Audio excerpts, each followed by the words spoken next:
Hey guys, welcome back to the channel. I'm Fran, I'm from Venezuela, and today we're going to be watching a video called London, the Empire Megacity. So I don't know what this is. Maybe it's sort of like a teaser ad for London itself. Maybe, like promo for something. So I have no idea. Let's check it out and subscribe, comment, like, and start. The world's largest city, until 1925, is now a mature, well-planned metropolis with a population of 13.7 million. Now. It's a highly admired place and is consistently ranked as a top 3 most visited destination on the planet, of course, making its airspace the busiest on Earth. As the largest urban economy in Europe, with the greatest concentration concentration of top-class universities, it has hosted the Summer Olympics a record 3 times. It has something for everyone, whether you're after luxury, the world's most 5-star hotels, nature, the world's largest urban forest in a city with more than 40% green space, sports, the world's highest total stadium capacity, or entertainment, the world's biggest theater audience. I had no idea. I would have the high guessed it life was continues for Broadway. many. This city has seen its share of tough times. This is London, the Empire City.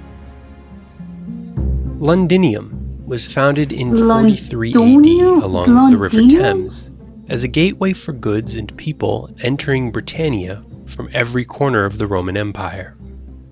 It's such an A old walled city, city covering roughly 1.5 square kilometers, Roman London reached a population of 60,000 in the 2nd century.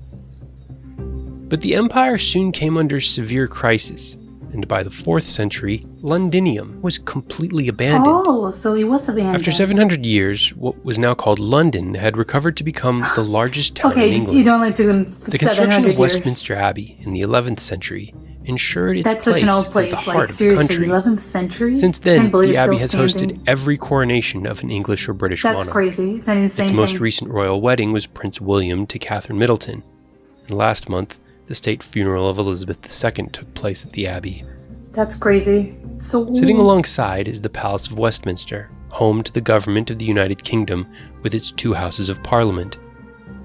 Westminster lies just southwest of the City of London, a ceremonial district that covers a bit more than a square mile. it's It actually constituted huge. most of settled London through the Middle Ages and is today one of the world's most important financial centers. The Royal Exchange, seen here with work being done to its facade, was the center of London commerce. Originally opened by Queen Elizabeth I, Sort of like the royal financial heralds district. still shout the news of historic events from its steps, like the dissolution of Parliament and the start of a new monarch's reign. 3 cheers for His Majesty the King. Hip hip, hooray!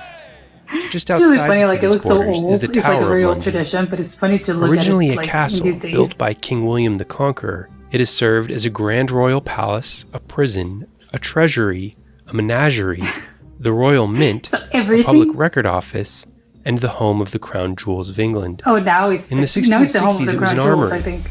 During the most destructive event in London's history. Which Still reeling was? from the Great Plague that year that had killed 100,000 people, nearly a quarter of its population, Londoners awoke on the morning of September 2nd, 1666, Oh, they to high burned winds the and city. smoke. Over The 4 Guy days, Fawkes most of the thing? medieval city was destroyed by a raging fire. Or The maybe Tower not. of London garrison used gunpowder to create effective fire breaks that stopped the fire's spread to the east.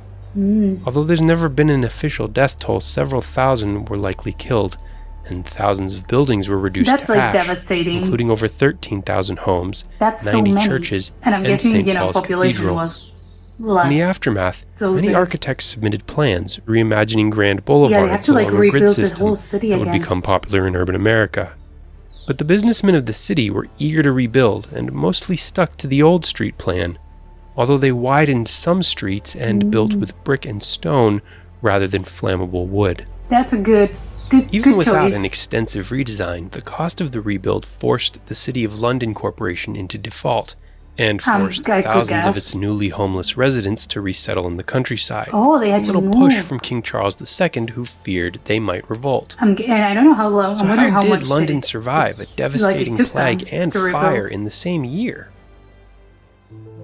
The simplest explanation is that the culture of the city at this time was historically dynamic, cultivating ingenuity in every aspect of society. London's population had recently exploded leading up to the Great Plague and Fire, That's a lot, actually. growing from 50,000 to 500,000. As the main port in the North It's Sea, more than I its would have ships were thought. taking full advantage of new trading opportunities in the Americas and Asia.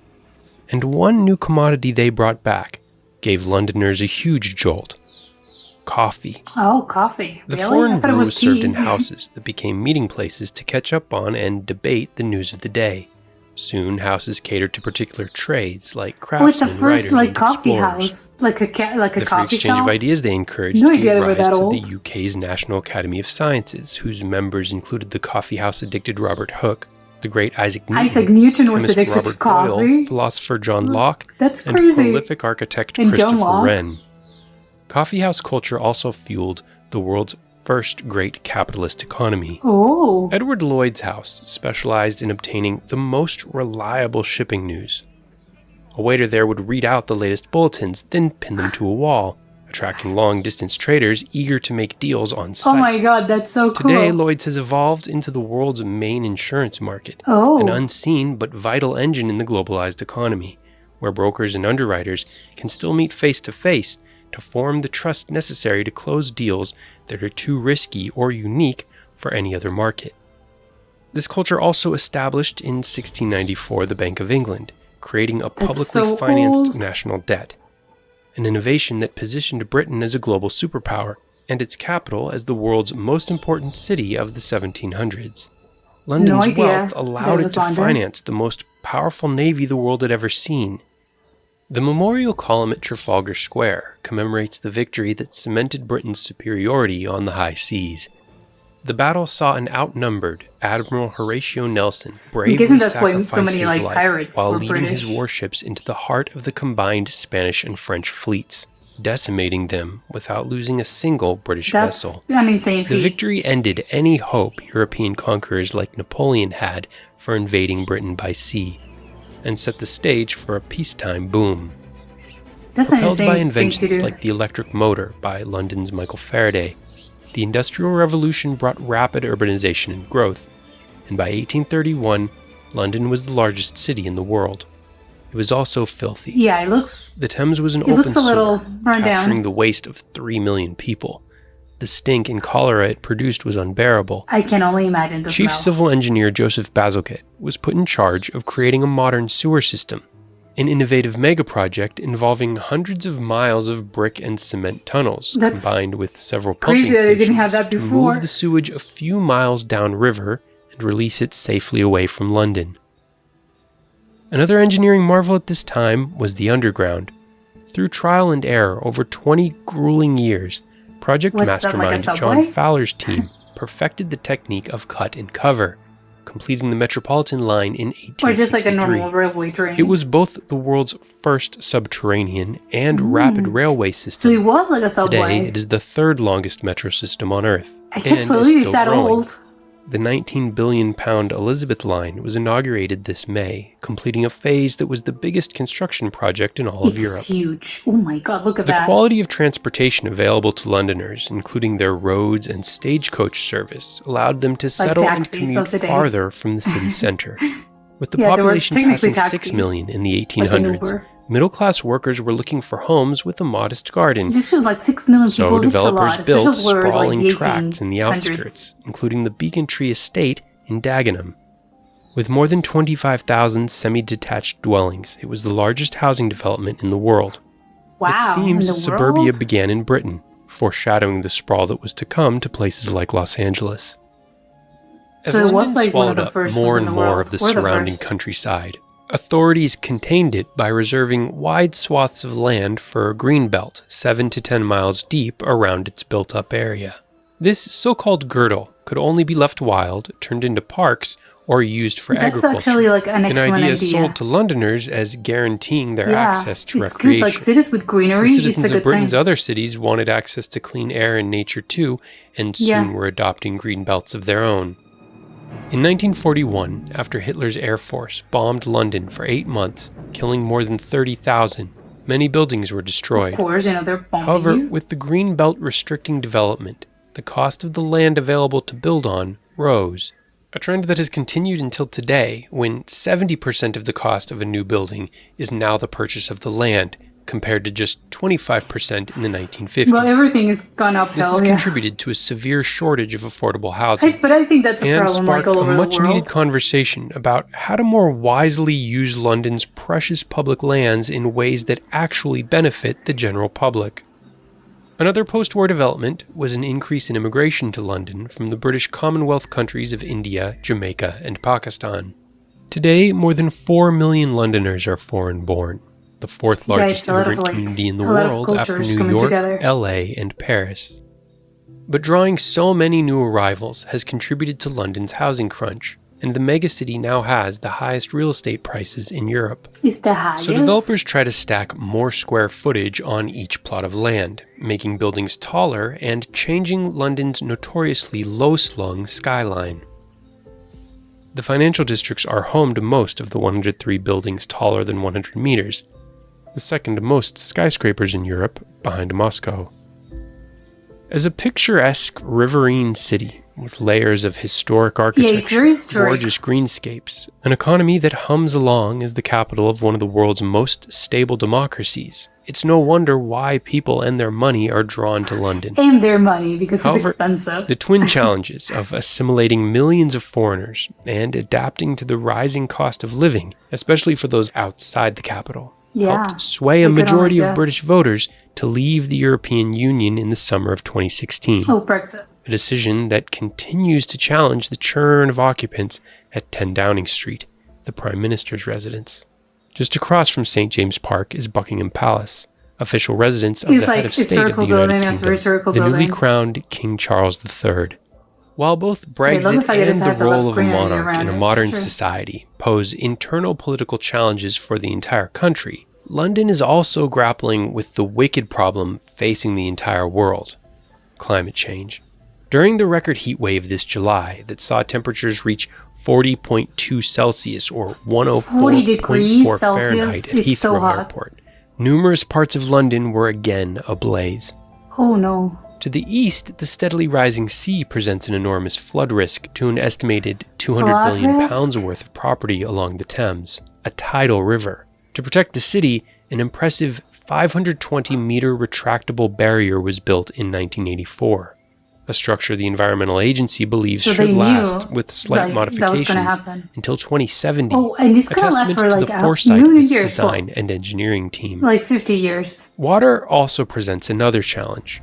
While London is sometimes perceived as consistently socked in by fog and grey skies, it actually receives just half the rainfall of New York City, despite a significantly more northern latitude. So how come it even gets less rain than the fairly dry cities of Rome, Lisbon, and Sydney.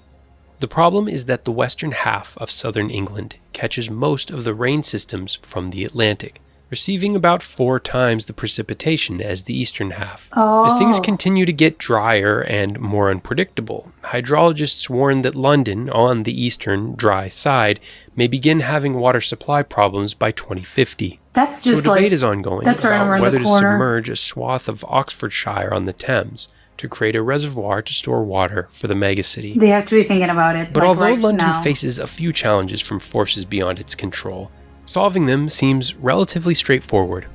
And looking ahead, London's position, well away from the coast, on a temperate island with no active volcanoes, is one of the most advantageous locations for any major city in history, Britain? which should allow it to continue as a top global city well into the 2100s. That's very optimistic. If you enjoyed this episode, check out my look at Jakarta, Indonesia's megacity, whose citizens face a far less certain future. And next up is Tehran, the capital of Iran. I think it was very interesting. There's a lot of things that I didn't really knew about London. It surprised me the fact, there's a lot of cliches about London, and it seems that a lot of them are kind of true. Not all of them, but the rainy thing, obviously it isn't, but it was a good explanation, I understand that.